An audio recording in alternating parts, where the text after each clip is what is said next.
Well, here we go, back again with another video. This is the Sunderland versus Lincoln City match preview in the Papa John's Trophy. So, this is what happened last time Sunderland played.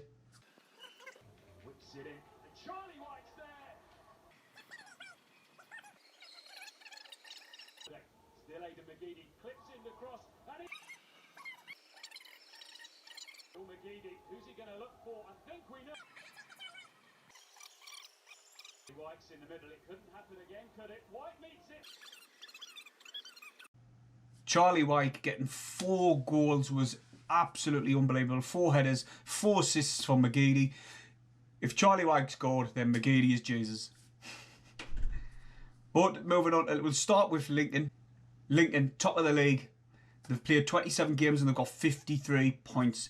In the cup, they beat Hull in the last game, like in the cup game, 2-1. Goals from Anderson and a penalty from Jones. They got through the next round, and obviously they got us in the next round. Sunderland, we beat Port Vale 2-0 in a really good display. Yes, they're in League 2, but nonetheless got us through to the next round. And we've got Lincoln at home. Moving back onto the league, Lincoln have drew their last 2 games. They drew with Accrington Stanley and they drew with Hull 0-0. But they beat Gillingham 3-0 away in a comfortable, good display. Sunderland in the league, we are in 6th position. We've played 27 games exactly like Lincoln, but we've only got 44 points. We are looking strong. Charlie White, the leading top goal scorer in League 1 right now as we speak. So, oh my God, I think our form's changing now. I think since he's changed to a 4-3-3, like all of us supporters, we're dying for him today. We'll look great, we'll look good. I understand that dropping O'Brien and dropping Grant Ledbetter helped. It gave us that extra man in midfield, dropping O'Brien. And Grant Ledbetter slows the game down. He dictates the play, the team play around Grant Ledbetter, where when he wasn't on the pitch, it was like we were more attacking, more of a threat going forward. Max Power is like a defensive midfielder, but same with Scowen, but they weren't playing a defensive midfield role. They were playing like more of an attacking minded role. So that's how we were playing so good in the first half. The second half, we started well again. Then we dropped off when Grant Ledbetter come on because he slows the game down, he dictates the play, and then Doncaster came onto us and we're pushing us back and threatening a bit more with the system changing back to a 4-2-2. I think he even went 4-4-2 at one point, but with Grant Ledbetter in midfield, it does slow the game down.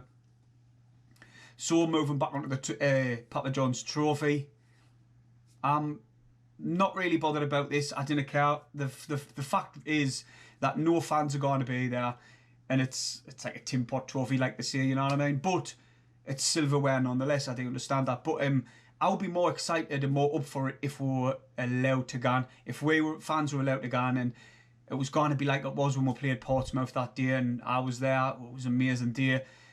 It would be better, but we're not. So I'm not really bothered. My focus is the league, and with the team playing the way they did the first half against, listen, MK Dons and Knee Pushover, they're an absolutely amazing team to watch.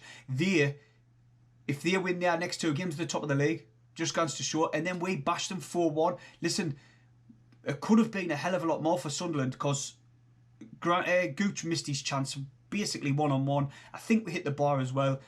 So I know it would have been a different game if they put their 2 penalties away, because we would have had to just sit off worrying that they were going to equalise for the 4th. But no, Sunderland just went on. We defended well. McFadzean, he did all right apart from that one mistake what he did. Other than that, he had a good game, he did, but that mistake in other games could cost us. So he just has to watch what he's doing, putting a leg in and leaving that trailing leg. The player's just going to toss his out with the leg, and that's what he done. He got the penalty. And then Lee Burge, outstanding. So that moving on to me lineup. I'm going to have a few changes in this lineup because my focus is the league. I'm not bothered about this trophy. I would go with Patterson in goal. He needs experience. He can't be any worse than what Matthews has had in the past couple of games. I know Matthews has had one of them games, but he's had a few one of them days. You know what I mean? This is his 3rd one of them days, so you've got to give the young kid a try. He'll be thinking, it's the cup. Matthews has had a nightmare. please put me in. You've got to put me in. So Matthews for me comes in. Patterson, sorry, comes in. Then this is where I struggle a bit because we're thin at the back now with Willis gone off. Flanagan's, I think he's still injured. Hume out. So we're struggling at the back. But nonetheless, you've got to pick a team. You've got to put a team out. So I would have to go on, as much as I wouldn't want it, because I would save him for the league, Conor McLaughlin. Then at the centre backs position, I would go on Oliver Younger and Taylor. Them are the two young kids. I would just put them in. I don't care about this league. I would put them in. Then at left back, I would give Vokins another go on because McFadzean's probably looking the better of the two. So I didn't want to risk McFadzean pulling another hamstring or knocking his ankle or out like that. So I would put Vokins back in the cup, give him another chance and let him try and get a bit of experience or something. I don't know, because he's not having the best of games. But that's how I would put him at left back. Then in the midfield, it gets a bit hard. I would put Grant Ledbetter in. I would put Grant Ledbetter in because I wouldn't pour him in the league, because we play better when he's not in the team. I know it's mad because he's one of our better players, but I would leave him for. I would pour him in now and not pour him in on Saturday, if you know what I mean. So that's got to be Dan Neil in. Grant Ledbetter comes in. Then this one, I struggle a bit because I want to keep 09 fit for the league. Same with Scowen, because he's improved a hell of a lot. And Power, who looked really good for the first time in midfield. But you have to put someone in. Scowen will go in for me because he's got bags of energy. So obviously rest 09, rest Power. Probably leaving them on the bench. But Dan Neil, Ledbetter and Scowen. Then up front, O'Brien for me. Up top, can't risk Charlie White in this cup for me. I really can't. Even if we get in the final, I wouldn't want to risk him because I want him in the league. So O'Brien would come in up top.